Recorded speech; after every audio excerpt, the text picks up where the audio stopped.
Мир вам, драгоценный, доброе утро, 10 апреля, Прибалтика, молитва к Господу. Хвала, честь и слава премудрому Господу Богу, Отцу и Сыну и Святому Духу, аминь. Бог прекрасен, Бог чудесен, Бог великий, святый, праведный, истинный. Нет тебе, Господи, равных и подобных. Низкий поклон тебе, Отче, во имя Иисуса Христа умоляю. Господь Бог, прости и помилуй нас, и омой нас кровью Иисуса, пролитой на кресте. Даруй нам, Господи, духа премудрости, мира, любви и радости. Удали беззаконие, Господи, запиши Твои заповеди, Твои уставы в сердцах наших, и удали лукавые мысли, даруй мысли Христа. Благословляю Тебя, Господи, Ты нас благослови. Дай мир и покой со всех четырех сторон. Дай нам желание, Господи, читать Священное Писание и исполнять. Дай нам жажду по Тебе.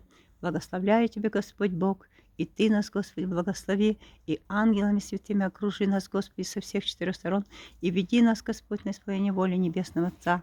А Тебе, Господь, вся слава великая. Аминь, аминь, аминь.